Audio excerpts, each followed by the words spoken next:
Bonjour, bonsoir les amis, j'espère que vous allez bien, que vous êtes en forme, que vous avez la pêche. Bon, à l'heure où je tourne cette vidéo, on a un pétrole qui flambe, on est à 6,60% de hausse, on a également le blé qui prend quasiment 8%, alors il a bien évidemment chuté, mais là il repart à la hausse, on a également le soja qui progresse, on a l'or qui progresse légèrement, mais on dirait que l'or est en train de consolider, hein. Quand on le compare au pétrole, on a une forte consolidation de l'or, je dirais. Mais là, vraiment, ce sur quoi on doit insister, c'est le pétrole. Et le pétrole est déterminant, le pétrole, bien évidemment, le gaz, mais le pétrole est déterminant pour ce qui va arriver. Donc, il y a bien évidemment la guerre, hein, entre la Russie et l'Ukraine. On a bien évidemment le risque d'un embrasement. Et on a le pétrole qui repart à la hausse alors qu'il avait fortement corrigé. D'ailleurs, ce qu'on a eu comme volatilité, c'est juste incroyable, puisque le pétrole est passé de 98 au plus haut 138, c'est-à-dire qu'il a progressé de 40%, puis il a diminué il a perdu 30% en quelques jours, et là, depuis les plus bas, en 3 jours, il est en train de regagner 19%. Donc, est-ce que vous imaginez un petit peu la volatilité de fou qu'on est en train de vivre? C'est du jamais vu à ma connaissance. Alors, on a eu, bien évidemment, mais on a quelque chose d'inégalé dans l'histoire de la finance, des marchés boursiers. La volatilité n'a jamais été aussi importante qu'aujourd'hui.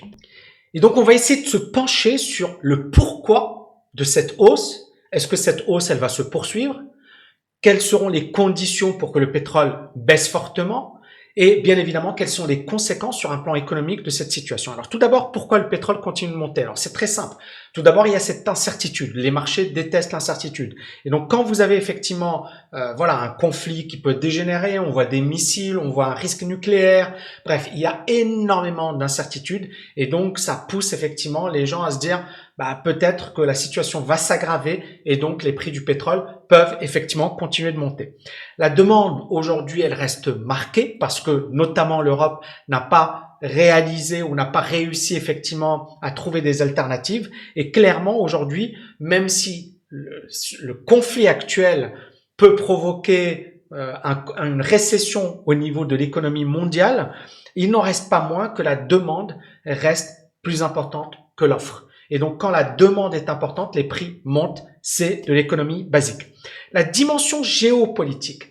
Alors, on a beaucoup parlé récemment des pays émergents, mais également des pays exportateurs de pétrole, l'Arabie Saoudite, les Émirats, etc., qui n'ont pas l'Inde, la Chine, plusieurs pays africains, pays d'Amérique latine, etc., qui n'étaient pas vraiment contre la Russie, et qui finalement ont ménagé, alors sans bien évidemment la ménager, parce que même la Chine a expliqué qu'ils étaient contre effectivement l'invasion de l'Ukraine, mais toujours est-il qu'on est dans une situation où aujourd'hui, on a l'impression qu'il y a une redistribution des cartes. Je m'explique.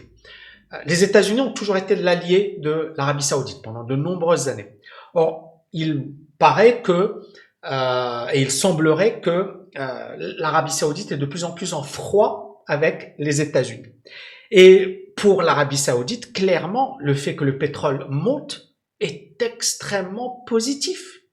Je vais en parler juste après, mais la boîte Saudi Aramco a réalisé des profits records. Donc la hausse du pétrole, c'est tout bénef. Parce que l'Arabie Saoudite sait que le pétrole est limité dans le temps, qu'à un certain moment, il faudra trouver des alternatives.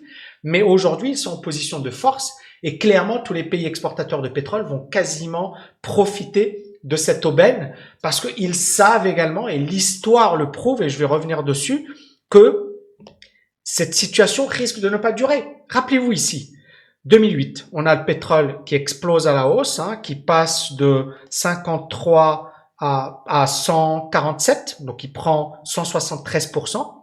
Et puis, ce même pétrole, en 6 mois, il passe de 147 à 36 et il perd 75% de sa valeur.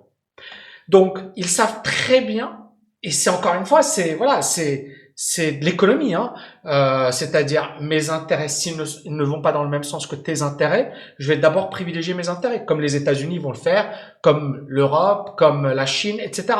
Donc c'est avant tout une situation où chacun va essayer de préserver ses intérêts. Et là, en l'occurrence, l'Arabie Saoudite a intérêt à ce que le pétrole reste haut, mais également tous les pays exportateurs de pétrole. Donc on est dans cette situation où l'Arabie Saoudite, ses intérêts ne sont pas ceux des États-Unis, ni ceux de l'Europe.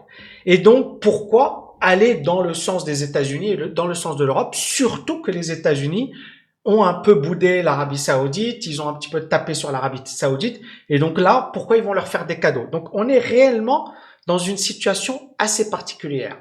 Et en plus, il y a un rapprochement entre les États-Unis et l'Iran, et ça fait pas plaisir à l'Arabie Saoudite. Autre point important, récemment, il y a eu des attaques des Houthis sur les sites de Aramco en utilisant des drones. D'accord? Et les Houthis sont proches des Iraniens. Et vous voyez ici, les rebelles Houthis du Yémen ont attaqué au moins 6 sites à travers l'Arabie Saoudite, tard samedi, tôt dimanche, donc ce week-end, dont certains dirigés par le géant pétrolier d'État saoudien Aramco. Le groupe soutenu par l'Iran a ciblé un dépôt de carburant, blablabla. C'est pas le meilleur moment. Donc vous commencez à comprendre. Donc vous avez bien évidemment le risque géopolitique et on a en plus de ça ce qui se passe entre la Russie et l'Ukraine.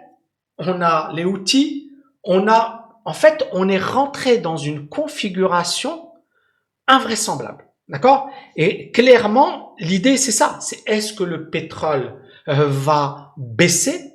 Pour le moment, non. Bien sûr, il est très volatile, mais pour le moment, les raisons, les fondamentaux sont encore à la hausse sur le pétrole. Donc, attaque récente des Houthis contre l'Arabie Saoudite, et bien évidemment, il y a une dimension spéculative. Vous savez, quand les marchés montent, eh bien, les traders ont tendance à vouloir acheter les marchés. Pourquoi? Parce qu'il y a ce que l'on appelle ce comportement moutonnier ou ce mimétisme des opérateurs. J'achète parce que tout le monde achète. Ce que l'on appelle la finance comportementale, le biais momentum, la théorie des conventions. Et donc tout ça, ça permet de comprendre pourquoi effectivement les marchés continuent de monter. Et on a le trader Pierre Endurand, qui est très connu sur le pétrole, les matières premières. Il avait cartonné en 2014, il a cartonné également en 2020. Il avait vendu le pétrole quand ça s'était effondré. Et là aujourd'hui, Pierre Endurand, il dit un pétrole à $200, c'est probable, c'est quelque chose qui risque d'arriver. Et donc, Pierre Endurand, il dit, voilà, le marché du pétrole, il est tendu, et encore une fois, l'offre et la demande, d'accord? Et l'offre, aujourd'hui, elle diminue, mais la demande, elle est toujours importante. Donc, sur un plan fondamental, clairement, il y a une tension, incertitude, et puis, bien évidemment, spéculation sur les prix du pétrole. Ça monte parce que tout le monde veut l'acheter. Je pense que vous avez compris pourquoi il pourrait monter. Maintenant, qu'est-ce qui pourrait faire baisser le pétrole? Et est-ce que le pétrole pourrait baisser? Alors, tout d'abord, on l'a vu, en 2008, on a eu une forte hausse du pétrole et puis une forte baisse. Et cette baisse, qu'est-ce qu'il a expliqué à l'époque? C'était tout d'abord la crise des subprimes, ça, que le pétrole continuait de monter alors qu'il y avait une crise mondiale. Et donc ça, c'était de la spéculation. Donc le pétrole, effectivement, il avait littéralement explosé à la hausse. Et puis, dans un deuxième temps, on a un effondrement. Et là, l'effondrement, il a démarré par là. C'est-à-dire on voit le sommet juin 2008.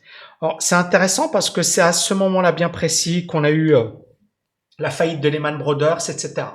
Donc, en 2007, d'accord, le crack, il a commencé par là, sur les actions. Mais on voit que le pétrole, il continue de monter. Il continue de monter parce que à l'époque, on avait des pays émergents, la demande était importante, et donc ça a poussé le prix du pétrole à la hausse. Pourquoi? Parce que la demande à l'époque était supérieure à l'offre. Et on avait cette composante spéculative. C'est-à-dire qu'on achetait parce que tout le monde achetait. Et c'est ce qui permet d'expliquer cette phase. Et puis, dans un deuxième temps, on s'est retrouvé ici dans une situation où tout le monde s'est dit au secours, qu'est-ce qui se passe? Et tout le monde a commencé à vendre. Et donc, on s'est retrouvé dans un véritable phénomène de panique puisque le pétrole a perdu quand même 75% en 6 mois seulement, ce qui est quand même énorme. Et donc, ce qui pourrait faire baisser le pétrole, tout d'abord, panique généralisée au niveau mondial. Deuxièmement, un ralentissement de la croissance économique, c'est-à-dire que, encore une fois, je le dis et je le répète, ce qui fait monter le pétrole, c'est que la demande est plus importante que l'offre. Mais si la croissance diminue, qu'est-ce qui va se passer? Eh bien, on va avoir effectivement une demande de pétrole qui va diminuer, l'offre qui va commencer à augmenter, surtout si on rétablit les relations avec l'Iran, avec le Venezuela, etc. Donc, l'offre va augmenter, la demande va diminuer, et donc les prix du pétrole qui montent, vont se retrouver dans une situation où les opérateurs vont se dire, OK, est-ce que ça va continuer de monter? Et ensuite, on risque d'avoir un effondrement. Ou pas, encore une fois, l'histoire ne se répète jamais de la même manière, mais l'histoire nous donne également des clés. Et je pense que 2008, pour moi, c'est une magnifique étude de cas. Donc, ralentissement de la croissance économique, hausse soudaine de l'offre, je vous ai expliqué pourquoi, l'Iran, Venezuela, etc. Et bien évidemment, l'un des grands gagnants de ce conflit, c'est l'Arabie Saoudite. Saudi Aramco vient d'ailleurs d'enregistrer des résultats records. Saudi Aramco, pour ceux qui ne le savent pas, c'est une compagnie saoudienne qui appartient à l'État saoudien, qui est le plus grand actionnaire. Et cette boîte, voilà, justement, son rôle, c'est le pétrole, etc. À un certain moment, c'était même la plus grosse capitalisation boursière au monde. Elle pesait 1000 milliards de dollars. Et ce bénéfice annuel de Saudi Aramco a plus que doublé grâce à la flambée des prix du pétrole. Et ce revenu net, il a augmenté de 124% pour atteindre 110 milliards de dollars. Vous imaginez 110 milliards de dollars de profit en 2021 contre 49 milliards de dollars en 2020. Et vous savez quoi? En 2022, si ça continue comme ça, Aramco va encore gagner énormément d'argent. Et justement, vous voyez, en 2021, on a eu plusieurs choses. On a eu l'incertitude, on a eu les chaînes d'approvisionnement, on a eu le Covid, on a eu la reprise économique. Et à un certain moment, le pétrole s'est retrouvé à 80 dollars. On sait aujourd'hui que 80 dollars, ça paraît pas cher du tout, d'accord? Mais 80 dollars à l'époque, ça paraissait très très cher. Et donc effectivement, tout ça, ça a permis effectivement d'engranger énormément d'argent. Et il faut pas oublier qu'on a eu une grande crise d'approvisionnement, chaîne d'approvisionnement. Bref, 2021 c'était folklorique et 2022 s'avère encore plus malheureusement une année encore plus folle. Et donc vous l'avez compris, si le pétrole monte, c'est parce que derrière, il y a, voilà, une situation inédite. Il y a également un cartel, c'est-à-dire des pays qui sont alliés pour tenir les prix ou du moins pour les maîtriser. Ils ne le font pas tout le temps, mais ils sont quand même assez bien situés. Et donc, il faudrait un contre-pouvoir. C'est là où Macron parle, par exemple, du fait d'acheter du pétrole au niveau européen. C'est là où Biden a commencé à taper du poing. Il a commencé à dire aux Saoudiens, bon, vous déconnez, ça c'était l'année dernière. J'avais même fait une vidéo sur le sujet.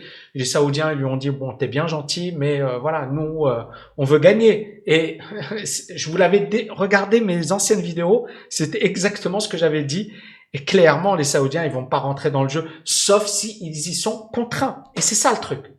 C'est s'ils y sont contraints. S'il y a une régulation, s'il y a des menaces, si il y a une régulation, s'il y a une grosse manipulation. Donc c'est ça qui va permettre au prix du pétrole de baisser. Donc par exemple, si vous avez la Chine, les États-Unis, l'Europe, etc., qui disent OK, nous, vous voyez ce que je veux dire, on a un cartel contre un cartel. Mais on est bien d'accord que les États-Unis et la Chine et l'Europe qui vont se mettre d'accord, c'est compliqué. Mais si il y a un intérêt global, pourquoi pas? Mais pourquoi je dis c'est compliqué? Parce que chacun va essayer de tirer son épingle du jeu. La Chine a déjà compris et a fait un deal avec la Russie. Les États-Unis, OK, on était contre le Venezuela, mais là, on va être sympa avec le Venezuela, on va être sympa avec l'Iran, d'accord? Alors que, voilà, et je vous avais parlé de BNP qui avait pris une grosse amende parce qu'ils avaient fait du business avec l'Iran. C'est du délire tout ça, mais clairement, ça va être sanglant, c'est-à-dire, finalement, ça va être de la manipulation, de la négociation, et chacun va essayer de tirer son épingle du jeu. Donc, est-ce que l'Europe, les États-Unis, la Chine peuvent faire baisser les prix? Oui, ils ont les moyens, ils ont les pouvoirs, ils ont la capacité de le faire. Est-ce qu'ils le feront? ça va être compliqué parce que ils ne voudront pas nécessairement se mettre d'accord. Parce que clairement, chacun va jouer ses intérêts. Et donc, c'est encore une fois, comment ils vont se coordonner. S'ils se coordonnent, ils peuvent clairement faire baisser les prix. Bien sûr que c'est de la manipulation, mais ils peuvent faire baisser les prix. Et c'est pour ça qu'il va falloir être extrêmement vigilant sur le pétrole. Sur un plan technique, qu'est-ce que ça nous donne?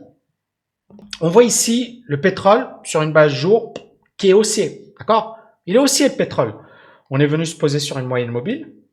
Là, c'est la zone de neutralité, d'accord? Pour le moment, il est toujours haussier. Pour moi, tant qu'on est au-dessus de ces niveaux 97, il n'y a pas vraiment de danger. C'est en dessous des 97 que ça casse. Ça, c'est un plan technique, hein, on est bien d'accord. Et sur un plan fondamental, je pense que vous avez maintenant l'explication.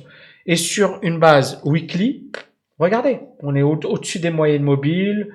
Le marché est extrêmement haussier. Pour le moment, il n'y a aucun danger pour le moment. D'accord? Mais encore une fois, on est sur un marché qui est extrêmement volatile. Une nouvelle peut le faire exploser à la hausse ou peut le faire exploser à la baisse. Vous voyez ce que je veux dire? C'est-à-dire que là, c'est de la politique, c'est de la géopolitique, qu'est-ce qui va se passer entre la Russie et l'Ukraine, et c'est ça ce qui va déterminer justement l'évolution des prix du pétrole. Mais, et pour moi, c'est ça le plus grave, c'est que le pétrole, et pour moi, c'est vraiment le pétrole, pourrait provoquer une inflation mondiale qui ressemblerait à celle des années 70. Et c'est ça ce qui est très grave, parce qu'aujourd'hui, on est réellement dans une situation inédite. Elle est pire. Aujourd'hui, ce qu'on est en train de vivre, c'est pire que les années 70. Parce qu'encore une fois, la dette des États qui est extrêmement élevée, on est en train de vivre une bulle. D'accord? Les 10 dernières années, on peut pas dire que c'était, quand on a eu les années 70, on sortait d'une période de forte croissance, taux de chômage faible, économie au beau fixe, tout était génial. Aujourd'hui, en fait, on est rentré dans cette crise déjà faible, déjà fatigué, déjà avec des dettes extrêmement importantes. Et avec les États-Unis qui commencent à perdre leur superbe, et la Chine qui commence à émerger, mais qui a également ses problèmes. Evergrande, l'immobilier, la bourse chinoise qui s'effondre, etc. Et donc, le problème du pétrole aujourd'hui, c'est de provoquer finalement cette inflation mondiale. Mais pourquoi c'est problématique? Parce que on a également le prix des matières premières agricoles, à savoir le blé, soja, etc. Et pour produire du blé, on doit utiliser du pétrole, d'accord? Pourquoi? Parce que voilà, et les tracteurs, et le transport, etc., etc. Et donc le prix du blé, clairement, il est fortement influencé par le pétrole.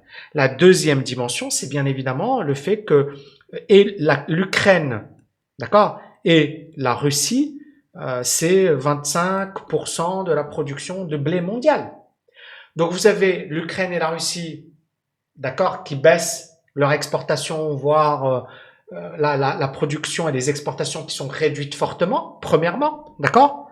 Deuxièmement, vous avez le pétrole qui flambe, et donc ça va avoir un impact sur le coût de production du blé, ce que ça coûte de produire, et donc ça va provoquer une hausse des prix du blé, et le blé, c'est important pour une grande partie de la population mondiale et donc ça peut effectivement provoquer, on parle de famine, on parle des émeutes de la faim, on parle ce que l'on avait eu justement en 2008. On avait eu effectivement un phénomène similaire.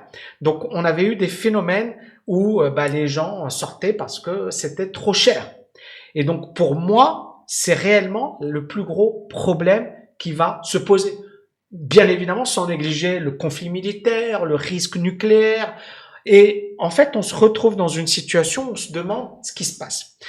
Et pour conclure, il y a beaucoup de gens qui m'ont dit, Tammy, ouais, Dubaï, on parle de Dubaï-grad, parce qu'il y a beaucoup de Russes et beaucoup d'Ukrainiens à Dubaï. C'est vrai. Et beaucoup de Russes à Dubaï sont contre le conflit, contre ce qui se passe, et ne sont pas du tout contents. Alors après, voilà, c'est des Russes bien placés, bien positionnés, etc. Mais néanmoins, pas mal de personnes effectivement avec lesquelles je parle, etc. ne sont pas du tout contentes de ce qui se passe parce qu'elles savent que bah, c'est dramatique.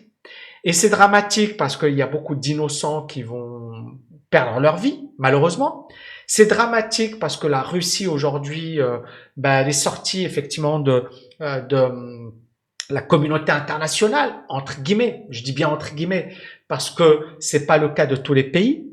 C'est dramatique parce que l'économie mondiale était déjà en situation compliquée et là, on se retrouve avec des prix du pétrole stratosphériques, des prix du blé élevés, une situation de risque d'émeutes, de faim, etc.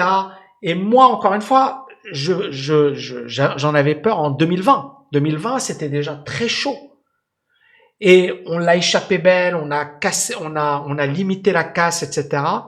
Et là, en 2022, on se dit, mais qu'est-ce qui se passe? Et pourquoi on se retrouve dans une telle situation?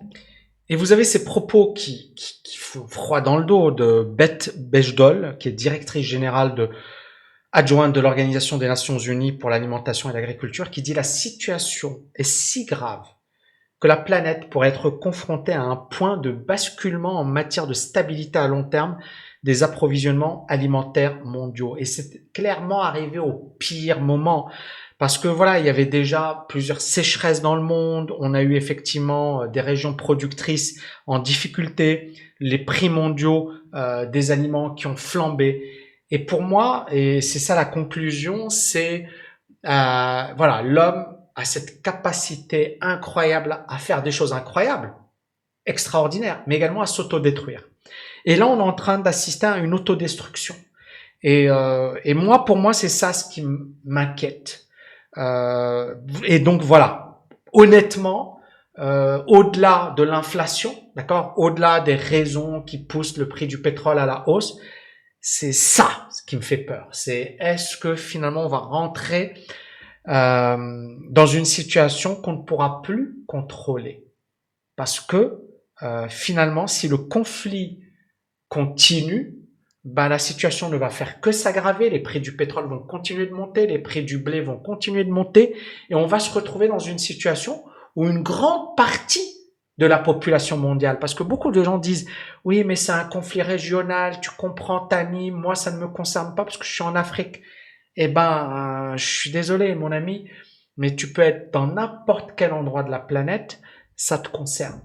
Et c'est ça ce qui est dramatique, c'est que pour moi, ce conflit, premièrement, il n'avait pas lieu d'être, d'accord? Mais après, voilà. Mais au-delà de ça, c'est les conséquences de ce conflit. Et donc, pour conclure, j'espère que les dirigeants, parce que nous, encore une fois, moi, je suis un pantin, je suis rien, d'accord? Mais que les dirigeants vont à un certain moment se mettre d'accord, calmer le jeu à max et trouver des solutions parce que la situation aujourd'hui, elle est déjà dramatique, mais elle pourrait être encore plus catastrophique. Donc ça, c'est mon souhait. Et si vous êtes d'accord avec moi, faites-moi exploser la barre des likes et je vous dis à bientôt les amis. Ciao, ciao, ciao!